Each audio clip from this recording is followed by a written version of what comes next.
You're listening to We're Talking Sports with Ben Burns and Richie Donnell. Remember to like us on Facebook, follow us on Twitter, and subscribe to our YouTube channel. Now, without further ado, Ben Burns and Richie Donnell.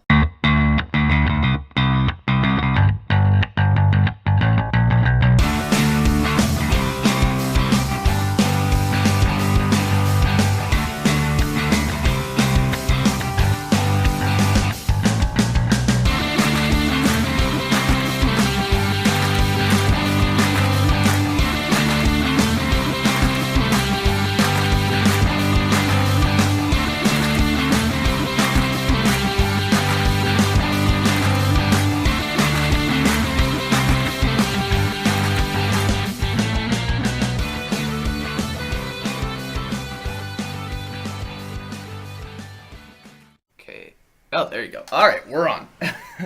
All right, welcome to We're Talking Sports. How are you doing, Richie?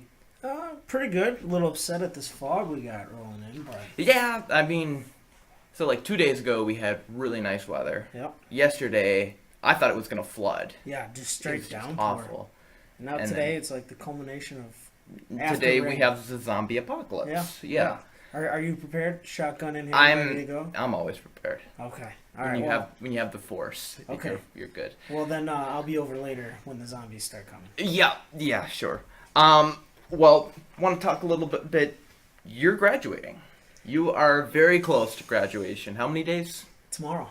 Tomorrow's my last exam, and then Saturday. Saturday's the big day. Sunday's the big day. Sunday's the big day. Saturday, actually, Ben, if you were interested, I am the presenter for the senior seminar class for sports management. Oh, very nice. So I have to. So Sammy, Izzy, myself are presenting in front of everybody. Okay. In regards to the school, Schrader Auditorium, we're presenting on our project, which was the symposium. Okay. So. Very nice. And then Sunday it's over. Sunday is graduation at the Bradley Center. Panther Arena. Panther Arena. Okay. Cardinal Church doesn't have the budget for the Bradley Center. Well, I was gonna say if I wait a while, maybe I'll get to go in the new place. That's possible. I might just take a couple years off. Just take a couple gap years in between. Go to the Comb-Over Stadium. The first graduating class of the new Bradley Center, the 2018 Cardinal Stritch graduating class. I might do it. That would be pretty impressive. I might risk my entire career in life just to graduate, just to get on that court. All right, yeah. So our last episode, we had I thought it was a very good episode. Yeah, 100%. I think hour 40 minutes draft review. Yep. I had a lot of fun on it. I had a lot of fun bashing a wide receiver I knew nothing about. Yep. I actually got a couple people complimented our episode. So nice. We're making headway here. Yeah. No, we're getting there. We're impacting maybe 12, 13 people each episode. Absolutely. So that's, hey, you got to start somewhere, right? Bill Simmons didn't start out on ESPN. Most people just listen to the first 5 minutes and go, ugh. Yeah. That counts as a view, though. So. The more views, the better. Yeah. All right. So, where do we want to get started here? Okay. So. All right. How real do you think Cleveland is? How real do I think Cleveland is? I had a conversation with Chuck the other day about how good Cleveland really is. Their first two series so far this playoffs have been sweeps. Right. But now, we had the conversation of essentially whoever wins the West is probably going to win the NBA championship. That's essentially kind of where we're at. But debating East versus West, we looked at it as with a healthy Clippers team, meaning Chris Paul and Blake Griffin, Cleveland would not beat the top four teams in the West. Possibly Portland even giving them a run for their money. So how good is Cleveland? I think that's a really good question, and that's something to consider because the West is miles ahead of the East. Agreed. At the top. I would say at the top, but I think the East is a little bit Well, deeper because more teams are fighting for playoff contention. I wouldn't even say at the top, because I think the Warriors' 73 wins really impacted the rest of the West. Right. You know, who was the 8th seed? Houston. Yes. They basically ended with a 500 record. I think Right. on any other year they'd be close to 50 wins. Okay. But and also, what, the Spurs got 65 wins. Yeah. That's yes, a they huge did. impact right there. Right. So I think the West altogether is better than the East. And it was just a majority of it because Golden State was winning so often. Essentially, they were adding losses to teams who might not necessarily get those losses. And the Spurs, they only lost one home game. Right. I think you can say that about all the East with the exception of the Cavs. I think the Cavs are a really good team. I think they will make the finals, you know, Miami or Toronto. I think that could be a sweep right there again. But I think Golden State, San Antonio, or OKC will beat them in I agree. Best of 7. I completely agree with you there. Cleveland listen, I don't want to take anything away from Cleveland because Cleveland has looked good. But moving into the next thing I have here, which is Toronto versus Miami, the winner is essentially, is going to go on to face Cleveland in the Eastern Conference Finals. Mm-hmm. No Valanciunas or Hassan Whiteside. Is Cleveland going to sweep their way to the NBA Finals? I mean, essentially, is that what we're looking at here? Yeah. Because I would say so, yes. Do you think that Valanciunas or Whiteside is enough difference maker that either one of these teams could beat Cleveland if for somehow they were able to come back? Well, I think they both are pretty good bench-wise for the front court. Yeah. Obviously the Heat have Amare, and then Toronto, Biyombo has been playing great. Yes, he has been playing very well. So I don't think that's like a huge impact right there because obviously those aren't their best players. Right. Obviously it will hurt them though. Yeah. Who do you got in that one? Do you think Toronto is going to... Miami or Toronto? Yeah. I'm gonna go Toronto. Toronto, okay. That will lead right into the next. San Antonio or OKC? I mean, San Antonio's down 2 now, or down 1. Down 1. I'm sorry, yep, they got to OKC win the next won last 2. Night, yep. I'm gonna say the Thunder. And I believe the next game is OKC, right? It's 2-2, 1-1-1. Yep. Or is that only for the finals? No, you're right. That's the entire you're day right. playoffs. Okay. You're right. So then, do you see that if the Spurs lose to OKC, right? OKC were to go on. Yeah. Does Tim Duncan retire after the season? I think Tim Duncan retires regardless. Regardless, whether they win a championship or... He's got plenty of championships. No, I know. He doesn't have to win on, See, I think if they don't win a championship, I think he's coming back for one more. Just one more, and then next year will be his. All right. Right off into the sunset. All right, and then obviously now, Steph Curry.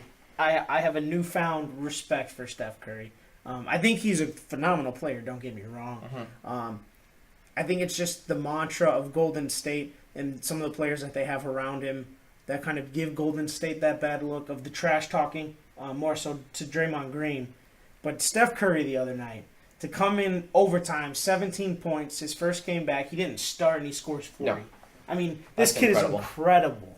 Incredible. I mean, I thought Portland would have a chance if Steph Curry, wasn't going to play the rest of the series because they didn't know until almost the start of Game 4. But now that I look at it, he deserves to be the MVP. Unanimous MVP? I don't know about unanimous, but I think he deserved to be the winner of the MVP trophy. Yeah, I'm not surprised he was unanimous because, who else is there? Right. And since we're speaking of that, did you see Tracy McGrady's comments? I did not. The reason that Steph Curry was a unanimous decision at the MVP is because the NBA is so watered down. I don't know. I don't know about that, but... Right. I mean, I think it was Steph Curry and then Kawhi, then LeBron. Was the order that I'm glad Kawhi got some votes. I agree. Another guy I think that not worthy for MVP but worthy for votes is Kyle Lowry. Yes, he had a phenomenal year as well. leading Toronto to, I think, a lot of people were shocked as a 2 seed. Yeah. So, as we mentioned, Western Conference versus the Eastern Conference, we talked about the Western Conference is kind of dominant. But they've also had their bottom tier teams have been at the top of the draft board year in and year out, essentially getting these top picks. Will the East ever close the gap? Or do you think... I mean, I'm sure they will eventually, but... Within the next 5 to 10 years? I mean, the way that we see players flock from Eastern Conference to the West. I mean, it really all depends on, free agency moves. Right. When we saw the Miami's big three and even Boston's big three, there was a little bit of a shift. Right. So I think, when we see these bigger players, like, a big one coming up is Kevin Durant. Yeah. Where do you think he's going to go? My gut tells me he's going to stay. Okay. In Oklahoma City. I think he could shock everyone and go to San Antonio. Yes, I did see those reports. But I think, I think the Wizards, I think that's kind of bogus. But yeah, I mean, they did just hire Scott Brooks, right? Which and the reason the whole situation with the Wizards started because he's from DC. So I mean, it's always been everybody's dream to go play, in front of the home crowd, so to speak. Paul Pierce just did it with the Clippers. But yeah, Kevin Durant is going to be that guy who, like you said, he can shift the parameter a little bit. Sure. If he does go to, a Washington DC, or a New York Knicks, whatever it is. I mean, but it just takes a couple big players like that. Right. What about when Russell Westbrook's contract runs out? What about James Harden? Yep. What about DeMarcus Cousins being traded? Could be another big one. Sure. That's interesting. So, who is your NBA champ this year? My NBA champion is the Warriors. Yeah, it's the Warriors. It's so hard to bet against them. I mean, I didn't want to see them break the record for the Bulls, just because that team to me. I mean, the debate, the opinions. In my opinion, that '96 Bulls team, I think, beats the Warriors in an whether it's just an exhibition game or whatnot. Okay. Looking at the parameters of the players, I think the Bulls team beats the Warriors team. Okay. But right now it's so hard to get a bet against that Warriors team. Yeah. Yeah, it's so tough. And I got to say something about NBA 2K playing online. Yeah. Okay, if you play NBA 2K online, listen right now. Stop being the Cavs and the Warriors. Mix it up a little bit. Go with different teams. Right. Okay? You're not good if you're the Cavs and win every game. Seriously, when I go online, literally, the last week because Curry was hurt, so he wasn't on, everybody was the Cavs. Really? It was so annoying. Well, and interesting you say that. 2 or 3 years ago, I started to play. I started playing 2K online a little bit, just to see if I would like it, get involved with it. And everybody was the Houston Rockets because James Harden. That was the year that James Harden was. I don't know if he won. I can't remember if he won the MVP or if he was second, but it was that year that he had that extremely stellar MVP year. But like everybody was the Rockets. It's like I understand in 2K you can dominate with one player. Oh, LeBron makes every shot. Yeah, he makes every shot. And that's part. It's not fun though. Part of that is 2K's fault because I just saw a report that they are actually looking to make Steph Curry in the video game exactly like he is in real life. You're gonna have a guy now in a video game who's gonna be pulling up from half court. You're gonna have to run a full court press in a video game because somebody's gonna pick the Warriors and stop at half court and just start shooting shots because Steph Curry can make those shots. It's very frustrating for a guy who actually challenges himself, plays with the Kings. Yeah. Or, I mean, even playing with your favorite team has to be a little. Well, Dallas rough. sucks. Yeah, I mean they are awful. Okay, they put Zaza Pachulia. He's behind the 3-point line most of the time. Just get in the post. Yeah. And it's a shame because I remember PS2 even the very first 2K games that came out, the NBA Lives, the way that Madden was, and now because everybody's so into online play, Mm-hmm. to me, it's essentially ruining the quality of these games. Yeah. And it's sad to see because who knows? I might not even buy 2K or Madden. And I can't even imagine playing online for Madden because I'm sure everybody plays as the Panthers now. Right. And for the past 10 years, everybody's either been Green Bay or the Patriots. Yeah. Just because they can score. It's change it up, people. Change it up. So I want to go over the awards. I do have a list of all the award winners here. And get your opinion. I think we agreed that Steph should have been the MVP. Like I said, Kawhi second, LeBron third. Steve Kerr being Coach of the Year. This is one of those situations I don't know Luke about Walton started that incredible streak. And as we saw with Bruce Arians in the NFL. Right. Did so for Chuck Pagano. And I think the reasoning behind awarding Kerr is even though he wasn't there pretty much the first half of the season, his system was there. Exactly. He was It's practice, his team. So, it's essentially his team. I mean, yeah, I would go Kerr. I would go Blatt. I would go Blatt. Yeah. There's another one who gets fired for being the number one team in the East. Yeah, but I mean, just to throw a couple other names out there. I mean, might even go Popovich. Yeah, Pop, Dwayne Casey from Toronto. I don't think anybody saw that kind of happening. True. Billy Donovan in his first year with the Thunder, they had a great year. Or even I think I want to say that behind Steve Kerr, the number 2 vote getter was Terry Stotts, Portland's head coach. I think when it's all said, I think it should have been Popovich, just because I think he had less to work with. Okay. Now I know compared to who? To Kerr.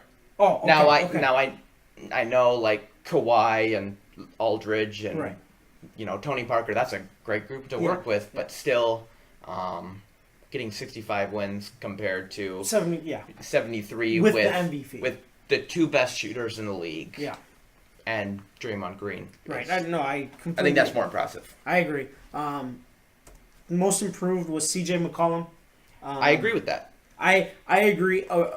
I agree. I'm not saying he shouldn't have won it, but my vote was for Kemba Walker, who was second place, just because to me, McCollum has been a starter. He has vastly improved, and that is part of the reason the success behind Portland. But Kemba Walker is the face of the Hornets, and they will go as far as he goes. And we saw that this year, as this has probably been the best year for that organization since the year they made the playoffs as the Bobcats. Yeah. And Kemba being the face, I thought his improvement deserved the award. I think another guy would be Reggie Jackson with the Pistons. Yes. Well, and I think a lot of that also just has to do with the amount of playing time.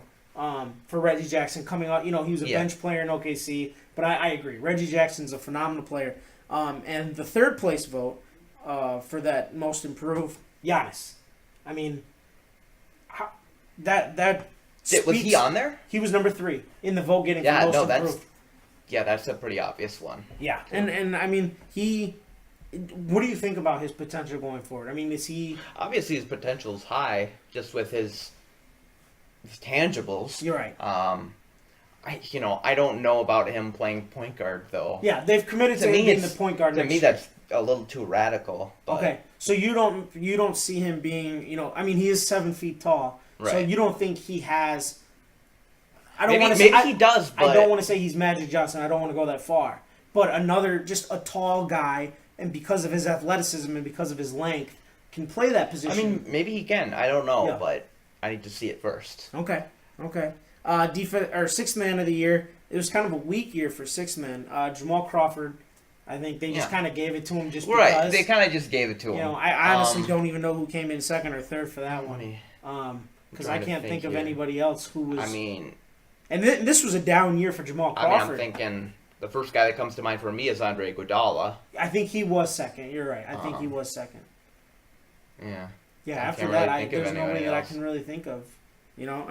This year was a weak year for bench players. I mean, if you want to count the end of the year, the Johnson kid from Miami came on late in the season and just tore it up. And wait, no, are you talking about Josh Richardson? Maybe him and Tyler Johnson. Tyler Johnson. Yes. Okay, you're talking about Tyler. Both of those guys. Yeah, Josh Richardson did well. Both of those, and now he's out, right, with the playoffs. He is out, and Johnson just had shoulder surgery. Okay. I believe. you're right. But yeah, both those guys. And then Defensive Player of the Year, Kawhi Leonard. I don't think that that's a shocker by any means. I think that's the obvious choice. Another guy I think that people need to pay attention to more is Nikola Vucevic. Yes, from Orlando. Orlando. This guy is a rebounding machine. Might be the best rebounder in the league. He is phenomenal. He is really good. And he's only 6'9", and he's been the starting center for Miami or Orlando for 5 years. Yeah, and the crazy part is you think Philadelphia essentially gave up on him. Gave him away. Yeah, for what, Andrew Bynum? Andrew Bynum and Jason Richardson. He's a phenomenal. I'm glad that you said that, because every year I keep talking about how he deserves to be the all-star center, and he might be the best center in the East, and yet nobody seems to really be like, well, who's that? Who is this guy? He's a stud is who he is. He basically gets a double-double every night. Yeah, I completely agree with that. What did you think about the Sacramento deal with Dave Yeager? Almost immediately after getting fired from Memphis. Yeah. Well, they had a lot of choices. Yes, they did. I think. The guy I would have hired was Mark Jackson, but okay. And I was a little iffy on Dave Yeager being hired by Memphis in the first place, just because I really liked Hollins, as their coach. So I don't know about that. They needed to get rid of George Karl because that just did not work at all. Mm-hmm. But I mean, if they can do, if how am I trying to say that? If Yeager can do what he did with Gasol and work that with Cousins, I mean, it'll be fine. Yeah, I thought I was a little more optimistic than you. I thought it was a great move, just because when you think of Memphis, there really is no star. I mean, Gasol is an all-star caliber player, but he was not. Zach Randolph, Mike Conley. Right. Mike Conley's an all-star. They're good players, but they're not. It's not like Billy Donovan coming into OKC with Westbrook and Durant. You know what I'm saying? It's not that type of a situation. Or Steve Kerr, who comes in and they already have Steph Curry. You know what I mean? Those are building blocks. And to me, Memphis was more so of a team versus having that one individual who's above the rest type of thing. And I just think what he did with Memphis was so phenomenal. And defensively, they were always sound. They just always lacked on offense. And that's what ultimately killed them.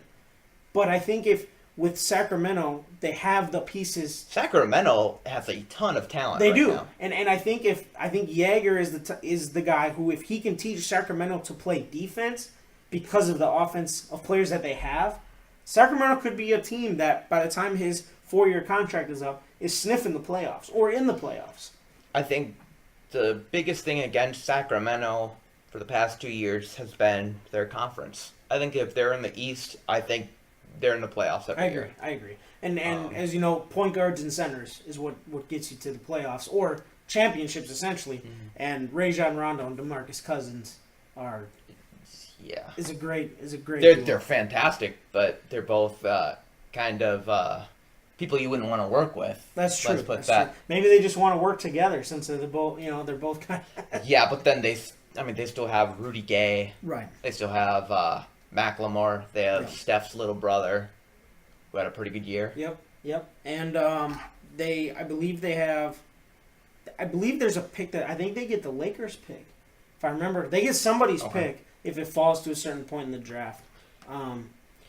They also have one of Yeager's guys, Kostas Koufos. Yeah. Very good player. So as for us, the season is essentially over as a Mavs fan and as a Bucks fan. Thank God for me. Going into the postseason, they had one good playoff game, but going into the postseason, what do you want to see from Dallas? What changes would you like to see?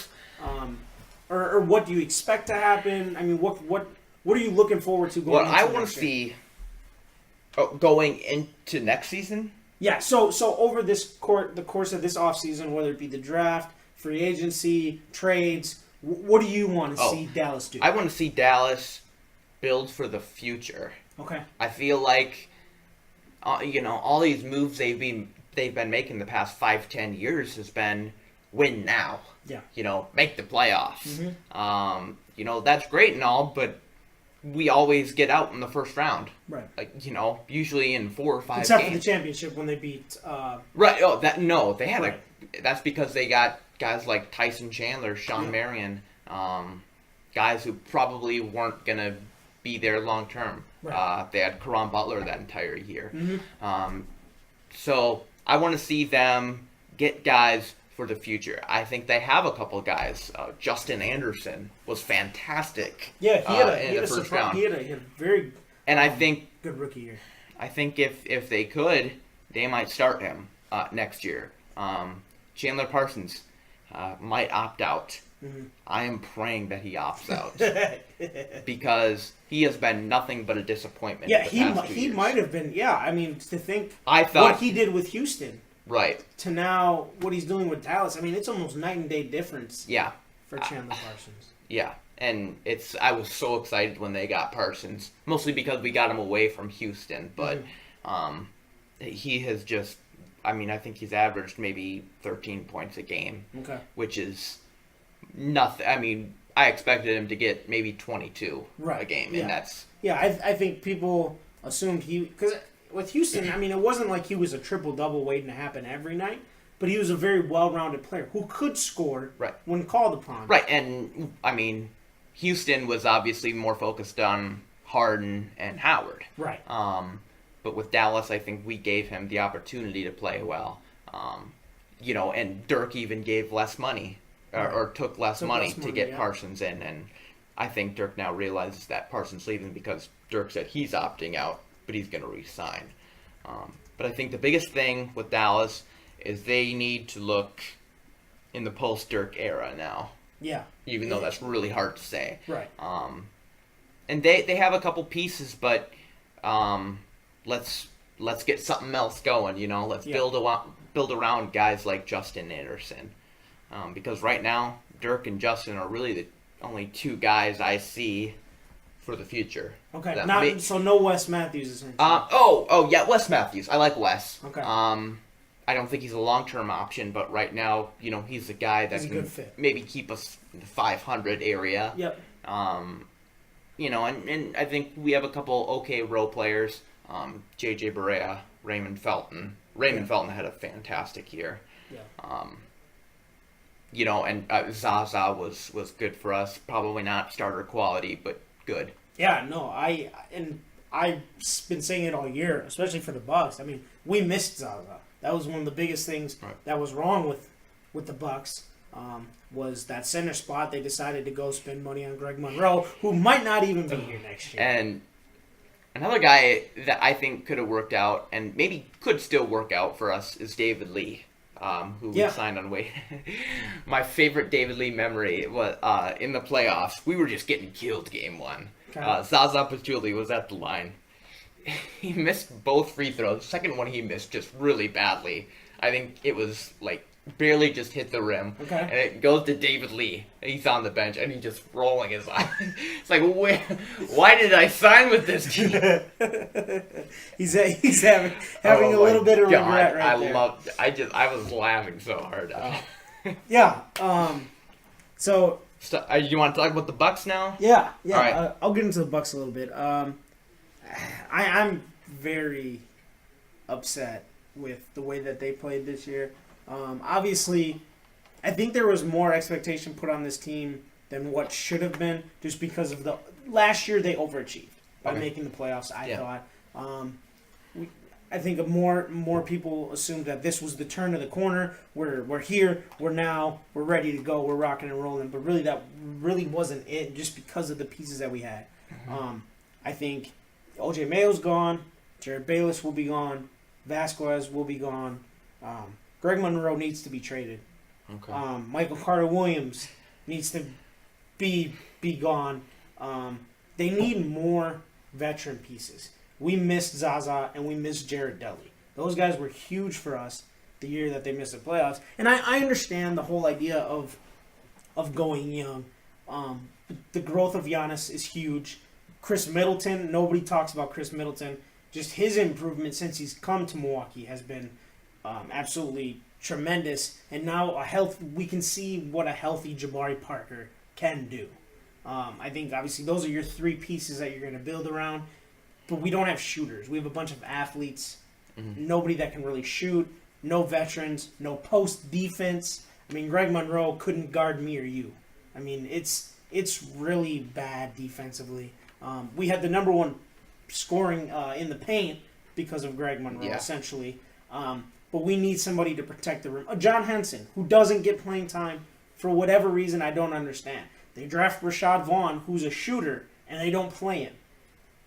I don't want to say it, but I'm going to say, I think, along with all those guys, that I just named, Jason Kidd needs to go as well. I mean, really? I'm going out on a limb there. Wow. I am not a fan. I was at first just because of, similar to Chandler Parsons. You saw the success, the potential. He signed, and he's disappointed. Jason Kidd took a Brooklyn team that, to the playoffs that were just abysmal to start. He made it work. He comes here. They make the playoffs. There's this whole potential situation, but his ideas just aren't getting it done. I wouldn't have minded Dave Yeager, to be honest. I mean, and even before Jason Kidd, I wanted them to sign Mike Woodson instead of Larry Drew, which they didn't do. So obviously they don't listen to me, which why would they? But I mean, I think there needs to be more of an actual structure. We have three big pieces. Now you just need to fit everything in around them to actually work, not just use them as a pawn that can play any position on the court. And I think with Jason Kidd, with his first year as head coach with Brooklyn, I don't even know if he's to credit with that play, because it was almost really a team effort. He was with buddies with Paul Pierce, Kevin Durant, Darren Williams. Yeah, seemed like they were almost just working together as coaches. Yeah, just a group of assistant coaches just doing it. And now with Milwaukee, he's running the show basically, and I think you're right. They have a lot of young guys they're building through the draft with Giannis, Jabari, possibly Vaughn, if he gets playing time. And that's what I want Dallas to do. I think, everybody wants to get the big free agent name, like I said. And the reality of it is there's only a few select teams that actually have a shot at signing the big guys, the big names, like, the Clippers. Yeah, the Lakers. The Spurs, the Bulls, the Rockets. Right. I think there's going to be a lot of teams, including the Mavericks, who are going to spend all their time and effort this offseason on trying to get Durant. Yeah, and they shouldn't. They shouldn't. Right. They shouldn't. They should focus on getting young guys, developing their own players, and building within. Yeah, I completely agree. And that's what the Thunder did. That is what they did, and I've been saying that's what the Bucks should have been doing. Yeah. I mean, with Brooks, and I'm blanking on the general manager's name right now. I apologize. But those guys did a great job of building that team, starting in Seattle with drafting Durant, with drafting Westbrook, James Harden, Reggie Jackson, Serge Ibaka. Those guys were all drafted by the Thunder. And they also shipped out big names who, almost team favorites, like Rashard Lewis, Ray Allen. Yeah. That wasn't those weren't popular decisions, but they ended up working out. Yeah. And I mean, then they kept mainstay names, like Thabo Sefolosha was there for a while. Nick Collison, I believe, is still there.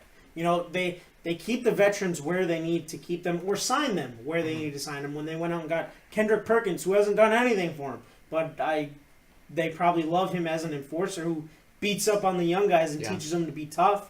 Just little things like that matter, and I don't think enough organizations, especially the ones that we cheer for, look at things like that, because I see Herb Cole as the same type of owner that Mark Cuban was the inevitable was, we're going to avoid rebuilding.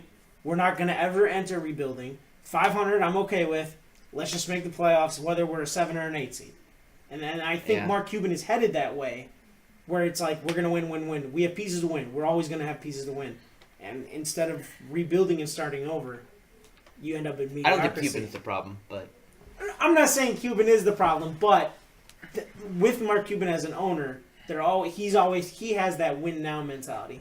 that I don't think that he will Right. ever fully enter rebuilding, which Dallas might need to do. Right. But Right. we'll see. We'll see. Mhm. Going forward, a hot topic in the last couple of days is the NCAA realignment. Again, is happening. The realigning. Yes, again, Wichita State. Everybody's saying that this is all about football and it's all about money, which it has been so far. Yes. Wichita State has approached the Mountain West, which is your Boise State, San Diego State, Fresno State, Hawaii. It's a little bit up compared to what they're in now. About moving there, which would be a great move because then they don't have to worry about if we lose our conference tournament, we're not going to get in. This allows that. But now the Big 12 is 5 teams have requested paperwork to move to the Big 12. Now, Wow. if you're a coach at, let's say, Texas, right? The 5 teams that have really gone hard at looking at what they would get out of the Big 12 is Boise State, Colorado State, Cincinnati, Central Florida, BYU, and here's the last one. If you're a coach in, let's say, Baylor, you're in Texas, and coming up on your schedule, you got to go to UConn. UConn. What sense does that make? I mean, it just seems like schools have all this money to pay for travel. I don't understand it. Is it solely money, or is it? I mean, am I missing something here? No, it's money. Because it just doesn't make sense. I mean, do you think that the NCAA is going to continue to just let this happen and let these teams make these decisions? Or do you think that eventually the NCAA will step in and say, okay, this is getting ridiculous because now you have teams flying from one side of the country to the other, but they're in the same conference to play each other? I mean, they got to do something. I think, it's not only about money, it's about power. Right.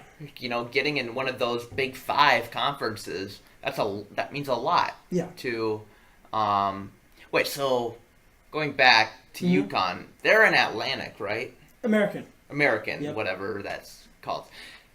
Okay, so they would move to the Big 12. Yep. Yeah, that doesn't make much sense. Yeah, and Central Florida, another one. That's Orlando. Right. I mean... No. Yeah. I think the NCAA should do something.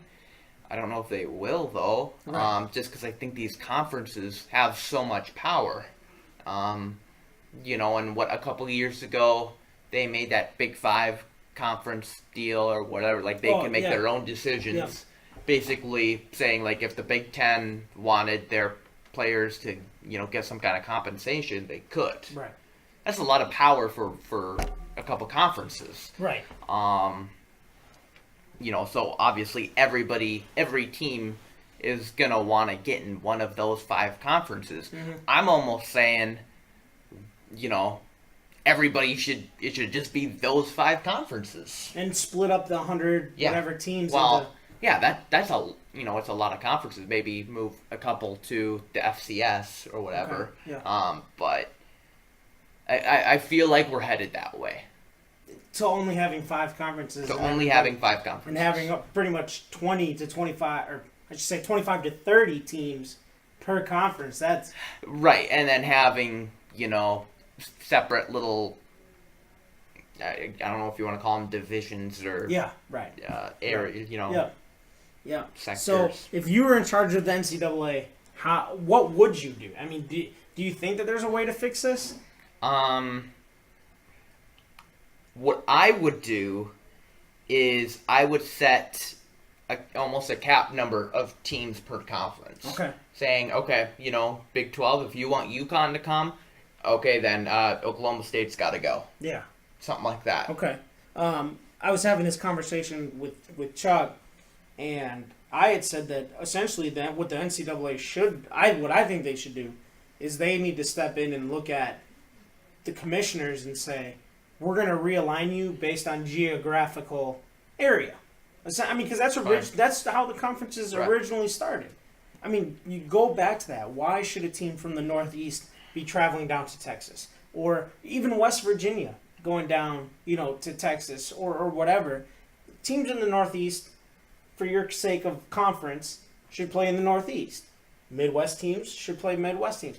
Even like the Big Ten, for example, that you brought up. Mm-hmm. I don't think anybody in Wisconsin cares about Rutgers or Maryland. Not No.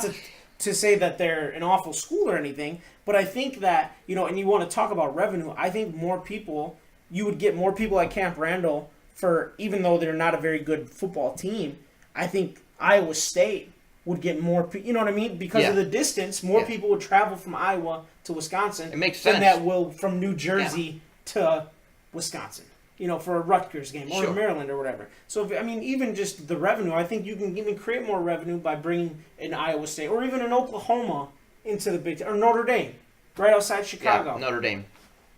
Something like that where traveling is easier as well. But Right. like you said, the NCAA probably won't be doing anything anytime soon, unfortunately. No. So we talked about the beginning of the show, the draft recap.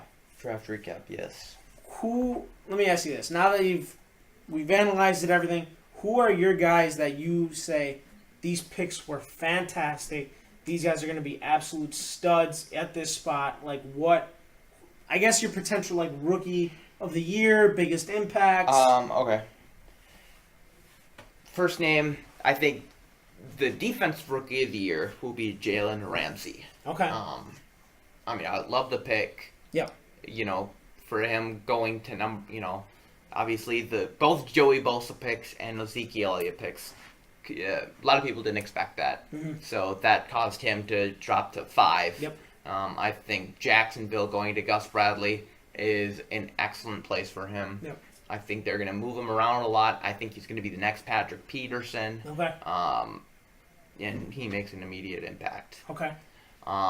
Another guy, I think, that he's more dependent on playing time, but I think he's going to be an excellent player, will be Josh Doxson from Washington. Yeah. I kind of just went through the entirety of the draft and guys who I thought could get playing, like you said, based on playing time. All right. Offensively, Ezekiel Elliott, I think, is where it starts, just because of that offensive line that they have in Dallas. The offensive line, Conklin, Tunsil, Ryan Kelly are all going to be able to play immediately. But instead of Doxson, because of the reason that you mentioned with Garcon and Jackson there, I went with Laquan Treadwell. Right. I think he's going to get a chance to start immediately and make an impact for Minnesota, where I think he could be the biggest impact wide receiver for that first-round class. Just because of all, I guess, the concerns with Corey Coleman. He is a burner, but the situation is going to be... He's in Cleveland. he's in Cleveland, and two is how good can he really run NFL routes that's going to be asked of him? Because he just essentially run that Baylor offense. It's just run as fast as you can down the sideline, and we'll get you the ball. But defensively, I'm right there with you. Jalen Ramsey, I think, ended up in the best situation. But then after that, I think Reggie Ragland ended up in the best spot with Rex Ryan. He always finds a way to get inside linebackers to play very, very well. So I made actually a bold prediction here for the NFL. And you're going to be shocked here. All right. By the end of the season, there will be 7 rookie quarterbacks starting in the NFL. 7 rookie. Can I name them? You can. All right. Goff. Yep. Hackenberg. Yep. Paxton Lynch. Yep. Cody Kessler. Did you have Wentz? I had Wentz. Really? I shouldn't say by the end of the season. I should say throughout the season. Because one of them I don't think you're going to get because it's pending a lot of information. I'm going to say the kid from San Francisco. The LA Tech kid. Oh, Driscoll. I did not have Driscoll. You did not have Driscoll. Nope. So I have 5 right now. Yep. They're both in the same division. They're both. Did I say Paxton Lynch yet? Yep. Okay. Okay. Okay. Did you have Cardale Jones? I did have Cardale Jones from Buffalo. Okay, and then Brissett. I think if Tom Brady gets suspended, I think Brissett will overtake Jimmy Garoppolo and be the starter. So at some point, I think 7 rookie quarterbacks will start. All right. Well, my bold prediction kind of contradicts yours. Okay. I said that Carson Wentz will make 0 starts this year. Really? 0 You think starts. Sam Bradford is... Well, I do think Sam Bradford will start the first half of the year, but I think if they decide that Bradford isn't the guy, I think they're going to go right to Chase Daniel. Okay. So you have Wentz pegged as the third Yes. quarterback there. Yeah. Okay. Just based off of what we've seen in the past, when you take a quarterback that high, when you start to lose, Right. the crowd gets louder. It's definitely a questionable, we talked about the Philly quarterback situation last time, but... Yep. So, speaking on the sticking to the topic of football, you texted me a little bit ago that we wanted to talk about the greatest running backs yes! All right. of all time. So, we have compiled this list, and if you listened before, we did our quarterbacks once upon a time, eons ago, I believe in the month of January. And at some point, we did quarterbacks. But I have we have done our running backs list. You are going to hate my list. You're just going to crap all over it.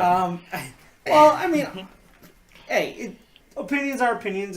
It's what it is. I have to get better at respecting others' opinions. I do get upset sometimes. Like I did with the quarterback one when there was 3 Packers on there. But anyways. I did have 3 Packers. Yes, you did. Yeah, I know. I thought it was a good list. I like the list. So, if we want to go like we did for the quarterbacks, we'll start at the bottom. Yeah, we'll go 10, 10, 9, 9, Yep. 8, 8. So I actually made an honorable mention list. So these guys. Wait for the honorable mentions. Oh, wait for the honorable mention. Wait for the honorable mention. So do you want to start with your number 10? I think I went first last time. So okay. So my number 10 is a guy with lots and lots of controversy. He's known for wearing a black glove in a specific scene, in a certain courtroom. O.J. Simpson. As my number 10 running back all time.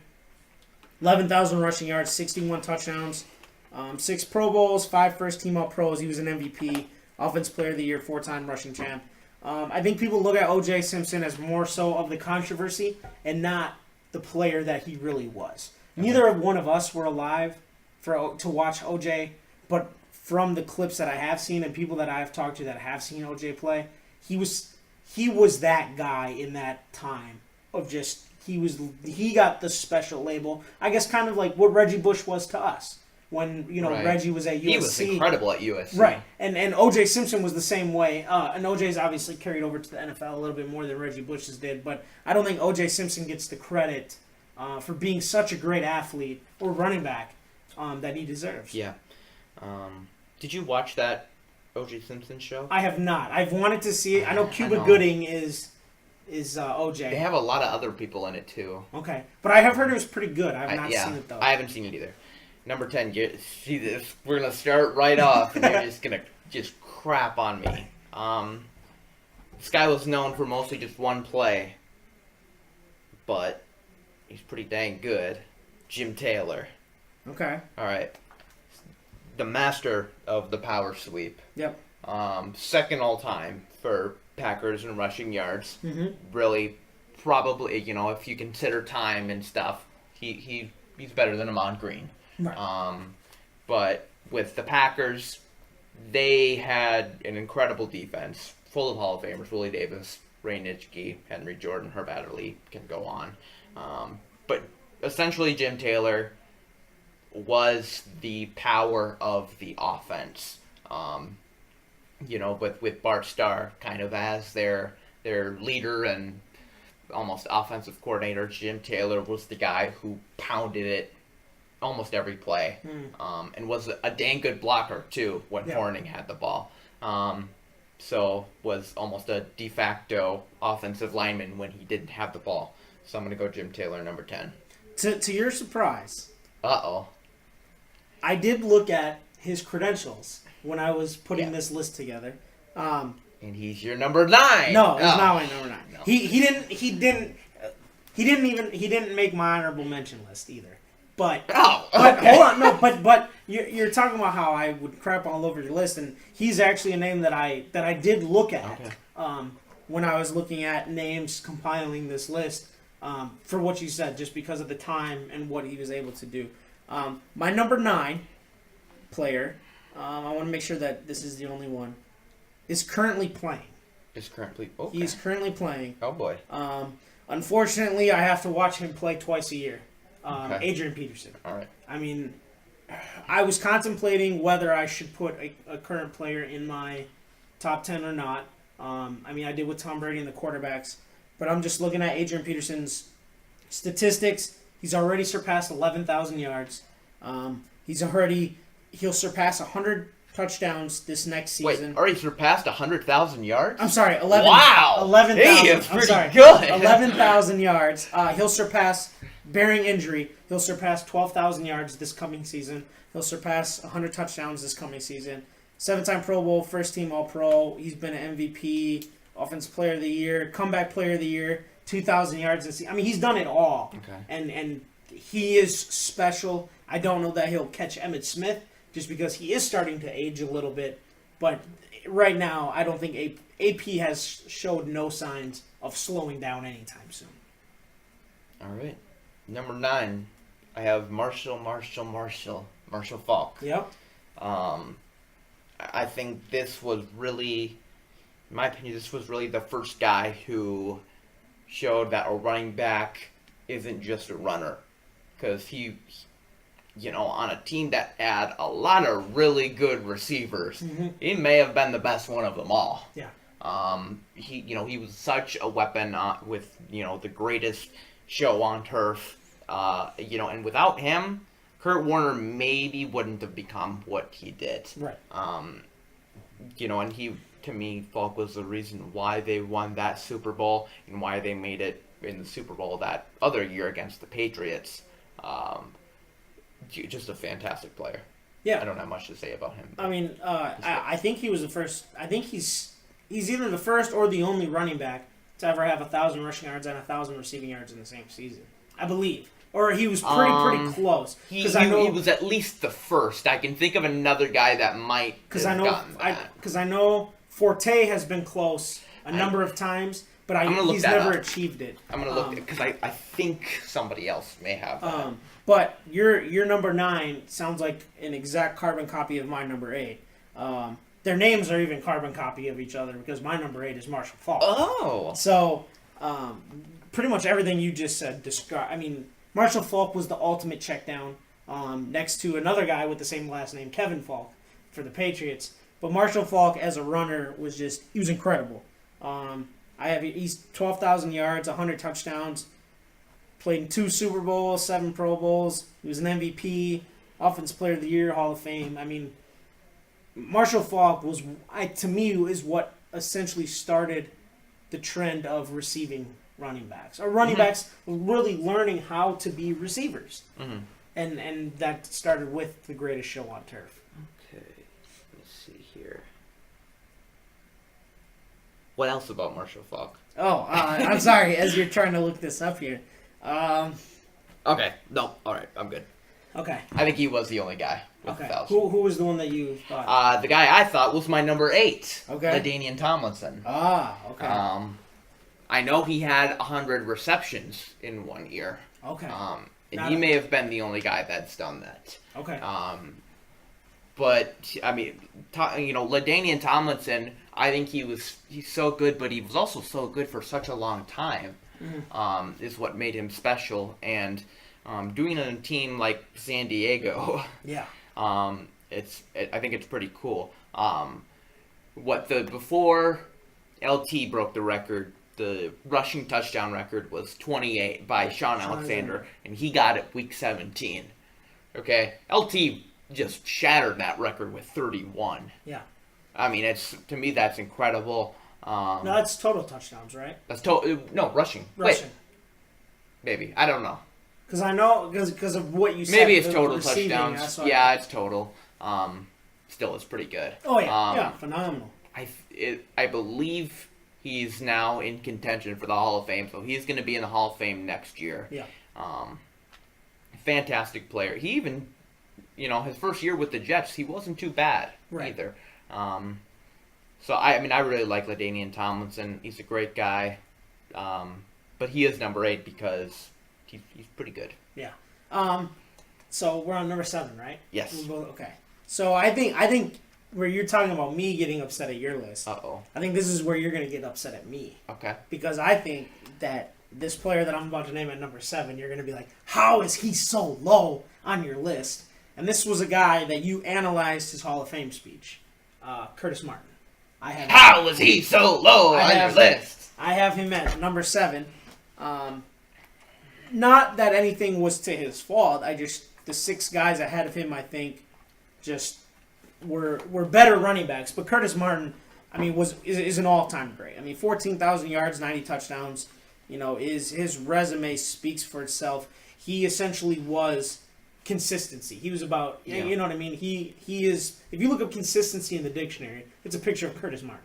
And he was really the guy that people were afraid of 30-year-old running backs.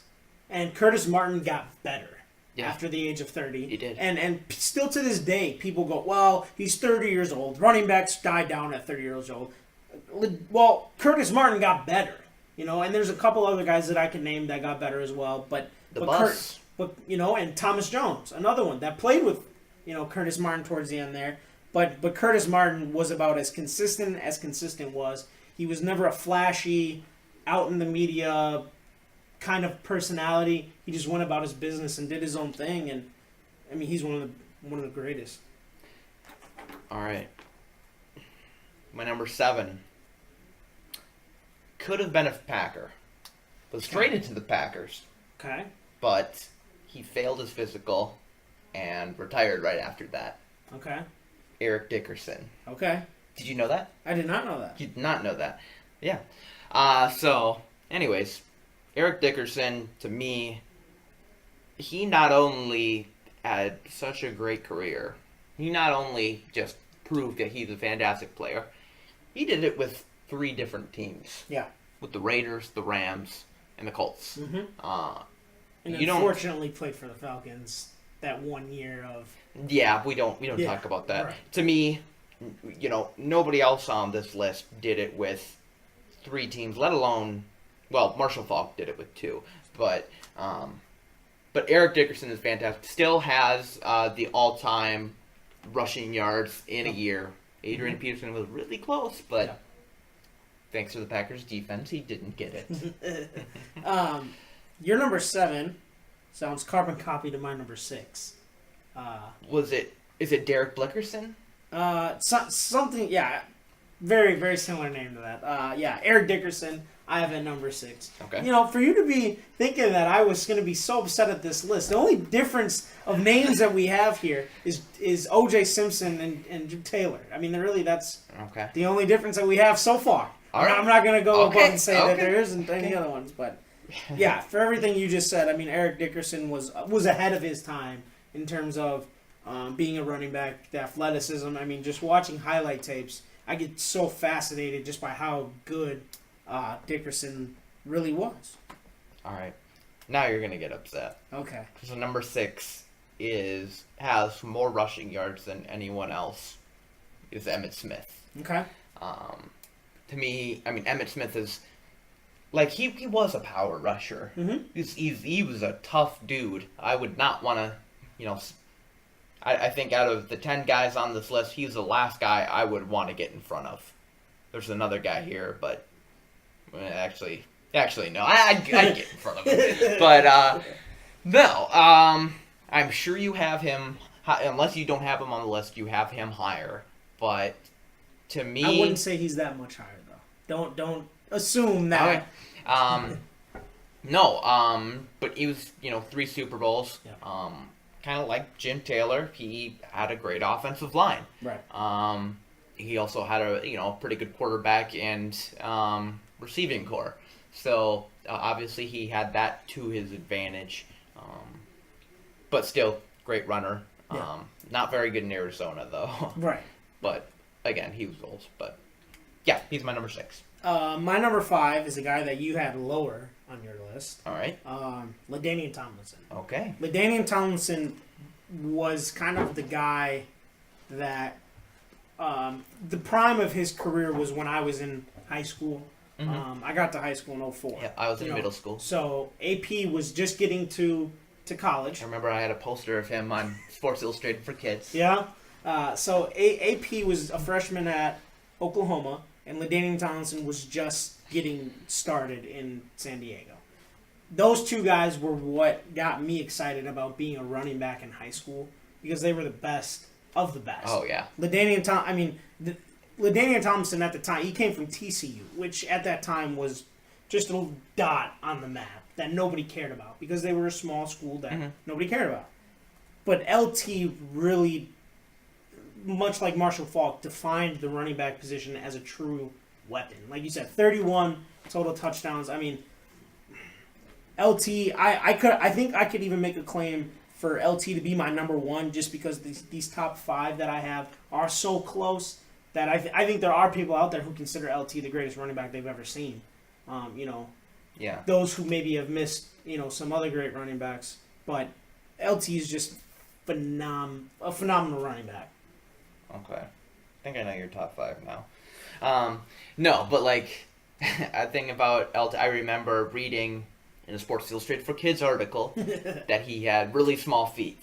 Okay. And I had really small feet as a kid, and I'm like, all right, if he can do it, I can do it. Yeah. Have you gotten to that point? Have you? My feet have grown. Oh, okay. Yeah, unfortunately. Yeah. No. All right, my number 5 is a guy, like many of these guys on this list. If he could have played a little longer, he might have been the best on the list, and that's Gale Sayers. Yeah. I also think if Gale Sayers played a little longer, we maybe wouldn't have had the Lombardi era Packers. A lot of different things would have happened, but he was such a good player. Obviously, I can't say I watched him, but just watching his tape, this guy was maybe not only one of the best running backs of all time, but one of the best returners of all time. Yeah. And what was it? One of those games? Didn't he have score 40 points or something by like himself? that? Something incredible like that. It's something nuts. Obviously, because I think he scored he had 7 touchdowns in a single game or something. Yeah, obviously you know a lot more about him than I do, but this guy was special, and there's probably a lot of people that wouldn't put him at the top 10. I'm guessing you do because you're a Bears fan. Or, you just know more about him. That's what I mean. Surprisingly, I did not. You do not have him on your top 10. I do not. Really? For that reason. The injuries was what kind of took it away. But I completely understand everything that you're saying. Wow. Because I've had people tell me that he is, for the shortness of his career, in those 6 years, he is the greatest running back. I'm trying to figure out who is... All right. So we're on to number 4. No, wait, yeah. Okay. Never mind. Now I know. Number 4. I know your top 4. Yeah. Okay. Go ahead. So number 4, again, you had him at 6, but my friends that are Cowboys fans can get pissed. Whatever. Emmitt Smith was a good running back. Don't get me wrong. I'm not going to say that. I don't think. Shooting for saying this, I don't think he was an elite running back because of the offensive line.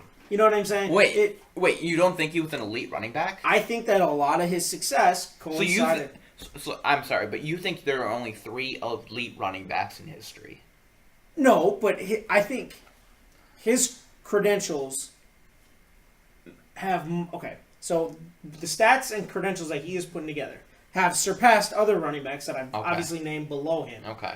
But the reason that even though he is the number 1 in rushing yards of all time, he is not. His offensive line had a lot to do with that. That's where I knock Emmitt Smith. Okay.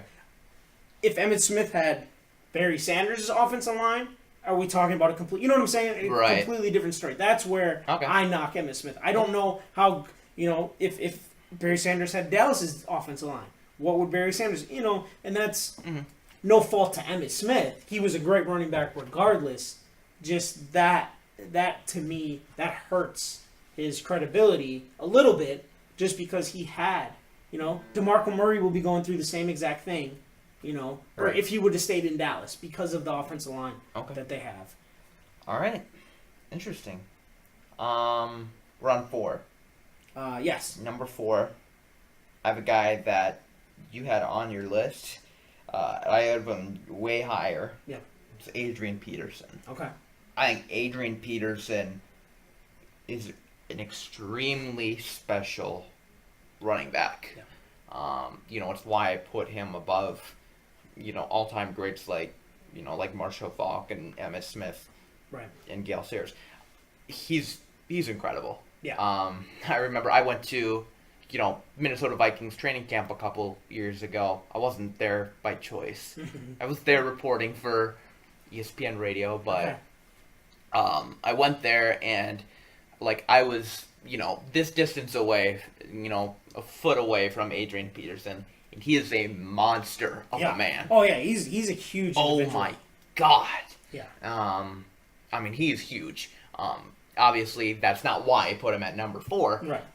But he's just such a destructive back, and I think the reason why I put him above, 6 Hall of Famers is because he's proven that he can overcome injury. Yeah. And, tore his ACL the year after that, maybe had the best year a running back's ever had. Right. Which is, incredible, and I wish he wasn't on the Vikings. Right. If he was on a better team, he might be number 1. Yeah, and for me, you talk about the difference in where I have him and where you have him.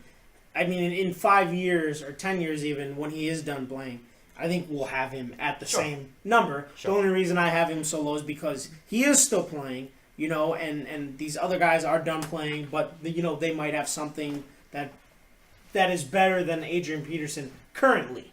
But, for him to continue playing, his stock is going to continue to rise among the greatest running backs of all time. My number 3, you're probably going to be shocked that he's number 3, is Sweetness, Walter Payton. Okay. I have number 3 all time.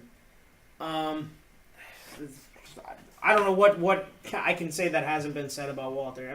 He was the combination of power, speed, agility, moves. He had it all. He was really the guy who, he was just an athlete on that field that was just, took over the game. He's well known for that 85 Bears team that won the Super Bowl. Mm-hmm. Unfortunately, he passed away early, but, second all-time in rushing yards, 4th all-time in touchdowns, 9-time Pro Bowl, 6-time first. The accolades speak for themselves. Mm-hmm. But he was truly just an incredible running back. Here, even listen, just to go into this, I wrote down his accolades, obviously. He is first all-time non-quarterbacks throwing touchdowns. He has 8 career passing touchdowns as a running back. Just hearing that, that's... He would have been a great fit in Miami, sure. 10 years ago, when Miami? Yes, the guy that created the Wildcat. Oh, Sperano. Sperano had the Wildcat with Ronnie Brown and Ricky Williams. Walter Payton would have been incredible in that system. Well, that doesn't... Okay, whatever. I think Randall Cobb would break that record if the Packers would let him. Okay. But number 3, this guy is just such a destructive back. Was the goal line master, William the Refrigerator Perry. No, I have Walter Payton. He is my number 3. Yeah. All the things you said, great back, really good. Yeah.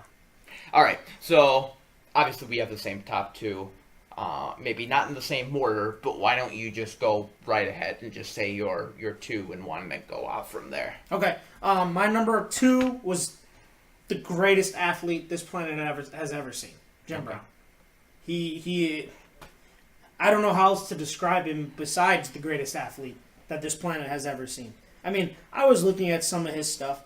So outside of being in the NFL Hall of Fame, he's in the Lacrosse Hall of Fame.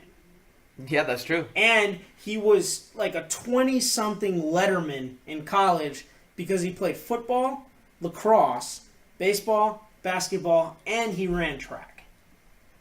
Yeah. And on top of that, he rushed for 12,000 yards in the NFL and scored 106 touchdowns.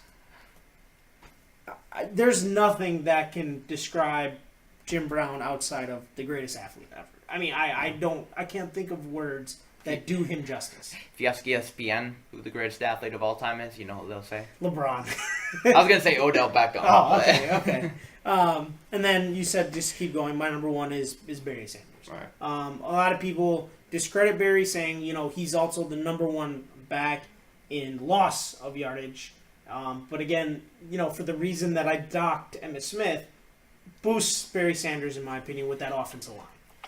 A running back really needs their offensive line to be great. With the blocking and whatnot. And Barry was able to take any given play, whether there was blocking, no blocking, a missed assignment, whatever it was, and turn it into a touchdown. Yeah. He had a play where all 11 Bears touched him, and he still scored. Mm-hmm. And then he had some I know you have some memorable moments of him against the Packers from when you were younger. I believe you mean when he rushed for -1 yards in the playoffs? Oh, that was real memorable. Okay.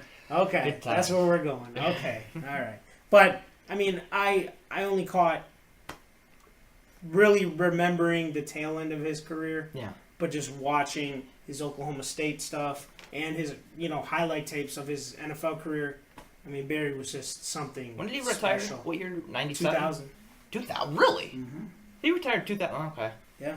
He only played 10 years. I mean, I was only 6 when he Yeah, retired, so I don't really have. I remember it breaking in the newspaper because Okay. we didn't have internet yet. So. Was it as big as? It was bigger than Calvin Johnson retiring. Oh yeah, just a little bit, just a little bit. All right. Well, I mean, it's to me, I can't name either of these two. To me, it's 1 and 1A. Right. I mean, for the sake of, having to have a 1 and 2, I have Barry Sanders 2 and Jim Brown number 1. And I can't argue that. I mean, you can't. I mean, I didn't watch either of them play in their careers, but to me, just watching the tape, kind of like Gale Sayers, just watching the tape of Jim Brown, it's just this guy was miles ahead of everyone else. Right. And like you said, he's a fantastic athlete.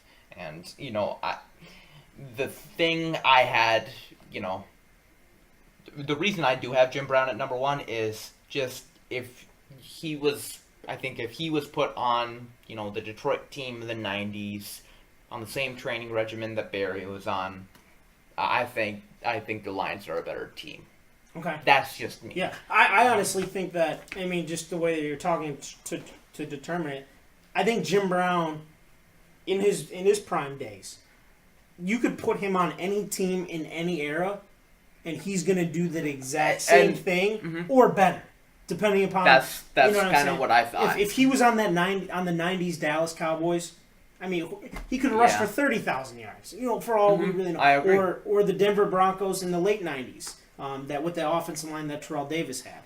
I mean, this guy speaks for himself. Yeah. He's in a class of athleticism all by himself. For sure. And he was even talking about coming back to the NFL when he was 50. Yeah. To play just for the to Raiders. say that he could do it. Yeah, I mean, I would have loved to seen that happen, but at the same time, I don't want to see his legacy tarnished. Right, exactly. But I mean, I think he was the all-time rusher every year but his rookie year. Okay, the leading rusher in the NFL, you mean? Yeah. I gotta look this up. But I mean, he led the league in rushing 8 years. And I think he played for 9. I believe you're correct. But yeah, he had 8 rushing titles, 4-time MVP, and he was the MVP his rookie year. Really, the only guy I can compare to something like that is Don Hudson. Okay. Yeah. Who was just like Jim Brown, just ahead of everyone. Right. Athletically and right. Altogether. Yeah. So, do you want to hear my honorable mention list? Oh, yeah. Of guy. These were guys I considered but did not make the cut. Gale Sayers, like I said, because of the injuries. Okay. Ricky Williams. I thought Ricky Williams, to me, might be one of the 10 best running backs that I've ever seen. But because of all the suspensions and, he had the full year suspension even, where he lost all of those games to be able to compile accolades. He was very good. Tarnished him a little bit, but he was phenomenal. Franco Harris. That's where I thought you were going when you said known for one play. I thought you were going Franco Harris for the reception, okay. not the sweep. No, not the power sweep. Tony Dorsett, I have on here. Yep, I had him very high. One that maybe not a lot of people would think of. His son just got drafted, Fred Taylor. I thought for Jacksonville was Pro Bowl though. It hurts. That's why he's not in my top 10. But still, the things that he was able to do, I considered him for the list, but obviously that's why he didn't make it. Edgerrin James was one who I thought was, maybe benefited from playing with Peyton, but was a phenomenal running back. Another one, injuries. Marcus Allen hurt a lot of his career. Jerome Bettis, I have as an honorable mention, and Thurman Thomas. All right, I lost my list because I just remembered my top 10, but I had O.J. Simpson and Jim Taylor back and forth the entire time. So if you'd went with O.J., we would have had the exact same members on our. No, you didn't have Curtis Martin. I didn't have Curtis Martin. Yeah. I literally switched back to Jim Taylor on the ride back here right here. So, but yeah, I mean O.J. was my 11. I had Curtis Martin really high. I had Dorsett really high. Bo Jackson was a guy I had really high on the list. And who knows if he would have just focused on one sport. Yeah, he would what he really would have been. For sure, he would have been incredible. But I think that was, as for current players besides AP, are there anybody that could maybe be on the top 10 once their career's over? Just that I'm thinking of off the top of my head. How about Todd Gurley? Yes. I think if he keeps going the way that he is going, definitely. I'm just trying to think of all the starters in the league. Well, how about what if Matt Forte plays just as well on the Jets? Well, Forte, I think what will hurt him is the number of receptions that he gets.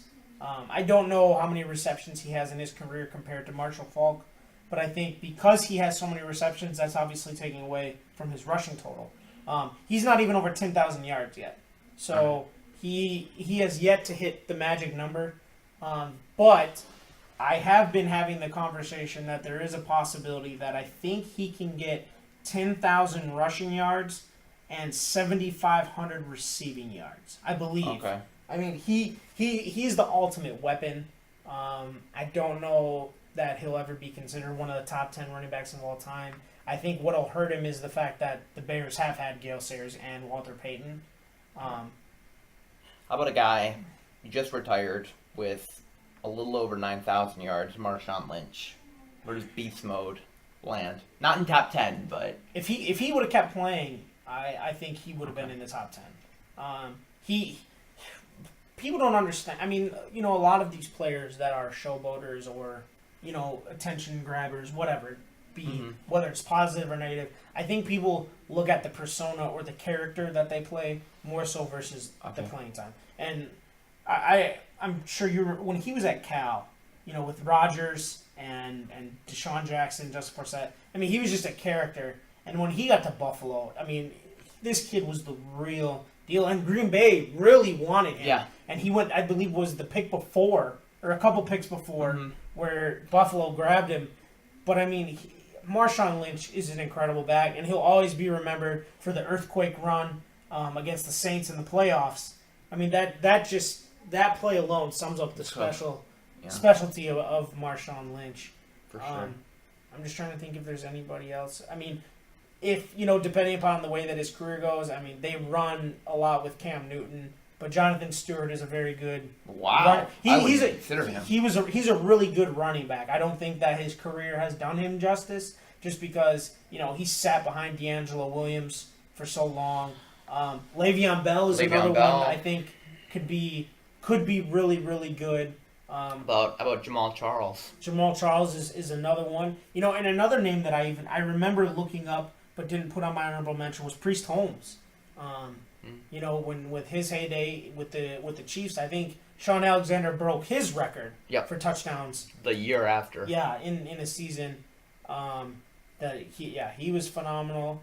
I'm trying to think of the guy he played for another one I looked up whose career also injuries. Clinton Portis. I mean, if you remember Clinton Portis when he played, he was a phenomenal back who just lost a lot of time. Yeah. But the short, similar to, Jim Brown obviously had 12,009. But I mean, just the years that Clinton Portis played was not very long. I think it hurt that he got traded to Washington. Yes. I think if he stayed with Shanahan in Denver, he could have done a lot more. I agree. But Clinton Portis was another one that I looked at. I'm trying to think of the running back that was with in Washington, Thomas. He was with the Panthers as well. He had a number of good years. Oh, Stephen Thomas. Stephen Thomas, that's who. Yeah, he had a number of good years. A bigger guy, kind of in the mold of Jerome Bettis. That was pretty good. Another one we didn't name, Ward Dunn. Sure. Who was phenomenal. Sure. I'm still trying to think of current players. I can't really think of anybody outside of young guys. Yeah, I mean, that's kind of what I was asking. Yeah. I mean, Jeremy Hill maybe could have a good career. Yeah, maybe. If Latavius Murray keeps it up. Yep. Yeah. Murray is. I really like Latavius Murray. I really do. I guess we'll see what Ezekiel Elliott can do. Yeah. Maybe even looking in college for Nets. Yeah. And even, maybe a guy that has a similar career to Sean Alexander where his touchdowns outweigh the yards, Devontae Freeman with the Falcons. Okay. He's kind of a short, stout guy who I think will score a lot. Maybe not necessarily get the amount of carries just because of the durability issues, but could be a guy there. I can't. Maybe Doug Martin. Doug Martin's another. Last year was really his first year of just being a superstar. Mm-hmm. So that one could be interesting too. I don't know. There's so many good backs, but the problem is this double system. Guys don't necessarily get the carries or the touches that they would maybe 10 years ago.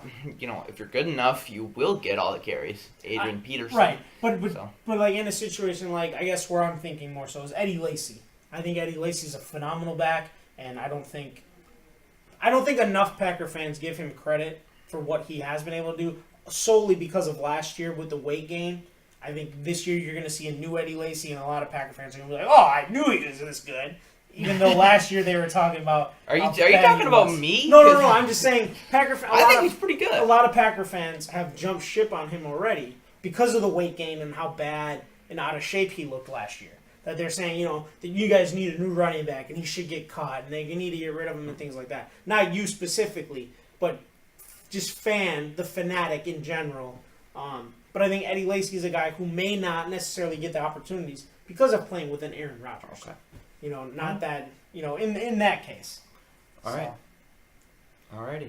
But hour 20. Hour 20. It's a good day. Yeah, for sure. One more thing I wanted to talk about. Yeah. It's a fun thing. So Space Jam 2, it's official. Yeah. Coming out, starring LeBron James. Yep, and the director is the guy from Fast and the Furious. Justin Lin. Yep. Who are your 5 Monstars? Ooh. Are they're current players, right? Because current players. all the guys were current players. Correct. The big huge guy that was Sean Bradley, that will be for me Dwight Howard. Okay. For Muggsy Bogues' role, I'm trying to think of a little guy that's in the league right now. Now remember, so in the first movie, they pretty much had 4 post players in Muggsy. Yeah. So. Yeah, because they had Charles. Sean Bradley. So it doesn't have to be 4 Larry post players. Johnson. I know my 5. So. I'm just thinking from the standpoint of a point guard shooting guard. Right. Go, that's kind of how I went. Point guard. I think the guy that he kind of already looks like a monster. I'd go Russell Westbrook at the point guard. He's an interesting kind of guy that I think. Okay. as a shooting guard, I'm trying to think. I mean, the guys, the Monstars were big, not necessarily huge names, but adequate names outside of Larry Johnson, Charles Barkley. Those I think were the biggest. They had Ewing. Oh yeah, and Patrick Ewing. I'm sorry. Were in there. So yeah, I'd say Dwight, probably Westbrook. For small forward, I'd probably go with Kawhi. Okay. As the defender. You think he can act? We'll see. Oh, boy. We'll see. Shooting guard, probably. I would like to see Kobe. Kobe just because Kobe is the villain. Kobe is the ultimate villain. No, I think Kobe's gonna play the role of Larry Bird, kind of be the retired guy. Oh, on the golf course, just hanging out with MJ. Okay, and I would like to see I'm trying to think of another guy out there that maybe Carmelo or Chris Paul. Okay. Chris Paul he's got a little acting. Yeah, Chris Paul. Or are you gonna go with the State Farm guys? Kevin Love, Chris Paul, Damian Lillard, Kevin Garnett. No. I would like to see Bill Murray's role be played. This would make me really laugh. His movies get annoying to me sometimes, but Bill Murray's role of the annoying side, not the annoying. I'm sorry, the big guy, the heavy guy. Oh yeah, that was the annoying sidekick, Kevin Hart. Yeah, I saw that online, but I guarantee you Kevin Hart will be in the movie. Really? Okay. I don't know for sure, but I would bet you $100 he will be in the movie. I think he will be. Kevin Hart will be in it. All right, my 5. So D-Wade's going to be in it. Yeah, okay. LeBron's buddy. Yep. He'll be in it. Another one of LeBron's buddy, Melo. Yep. Melo will be in it. For point guard, I have Damian Lillard. Okay. The little baby. Yeah, that was tough. I was debating between him and Westbrook, but I didn't think Westbrook would do it. Okay. So I was also thinking Mike Conley. Okay. Maybe. Blake Griffin. Okay. Because he is absolutely hilarious. Yep. All his commercials are so funny. Yep. And then for the Sean Bradley role, I was thinking of just a big, tall goofus, Timofey Mozgov. If you want to go for a big, long guy like Sean Bradley, throw Giannis in there. Nobody will be able to understand what he's saying anyway. So. Yeah, all right. But no, I think I'm going to give the movie a shot. I mean, I'm excited. We'll see. I love the first one. Yeah, I did too. It's a guilty pleasure. Yeah, I remember watching the first one. And I hope they go like the same animation. Don't go CGI crap. The new CGI. Yeah. Don't do that. Okay. Like, pretty much just use the same stuff they used in 94. Yeah, the same Warner Brothers background cartoon. I love that. Yeah, no, I'm with that. I agree. Keep it old school. I bet you Disney's gonna do something with football, have Mickey Mouse, starring Drew Brees. No, Disney already had. Didn't Disney already do Dwayne "The Rock" Johnson in a football movie? Or was that Pixar? He's done a lot of football movies. The Game Plan. Yeah. Wasn't that a Disney movie? That was a Disney movie. That's good enough for me. We can stop at that. I will watch The Rock star in anything. I'm disappointed that they're remaking Jumanji. It's going to be with The Rock and Kevin Hart. Yeah, but it's not... No. See, it's not going to be like the exact same story. I know. And they're going to pay homage to Robin Williams, too. I think it's going to be good. We'll see. I mean, The Rock and Kevin Hart, are you kidding me? We got to see how Central Put Intelligence... those two in any movie. Well, Central Intelligence. I can't wait for Central Intelligence too. You'll be able to I'm pumped. I'm going to see that opening night. I'm pretty sure they're not going to have opening night. Well, they might. They usually do for most movies. Big movies like that. I don't know what else. Usually not comedies. Though. I don't know what else comes out that weekend, so maybe. But speaking of opening nights, X-Men. Captain America. I think X-Men. What'd you think? Oh yeah, you said great. I'm not going to go as far to say that it was the greatest Marvel movie ever. It's the greatest superhero movie ever. See, I like Deadpool more. I liked Deadpool more than I did Captain America. I love Deadpool. I loved Guardians of the Galaxy. Yeah. To me, Guardians was my favorite. Okay. But I'm putting Civil War. Civil War's better. I just got it's funny, yesterday at Walmart, I just got a canvas of Team Cap. All of them, they're in their fighting position. Yeah. Ant-Man's on his shoulder. It's really good. No, it was a phenomenal movie. I loved it. Yeah, but I don't know. It told a great story. Better than Batman vs Superman. Yes, but I'm did shocked like, you even paused. It is better, but the reason I paused is because I did like Batman vs Superman.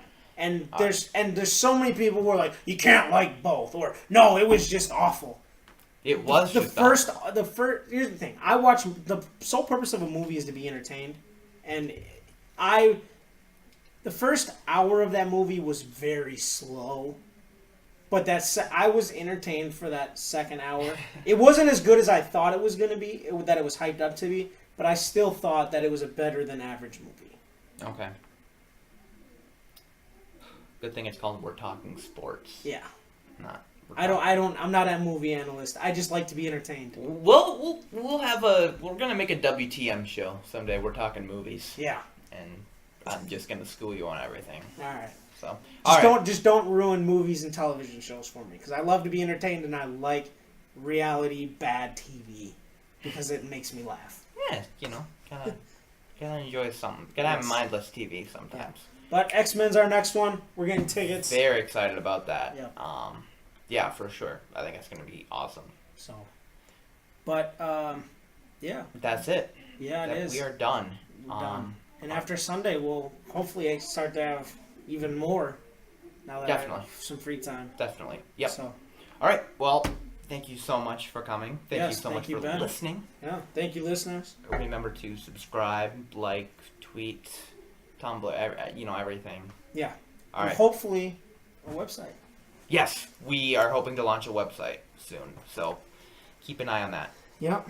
All you 13 people. Yes. But thank you for listening. All right. Yeah. Thank you so much, guys. All right. Bye-bye.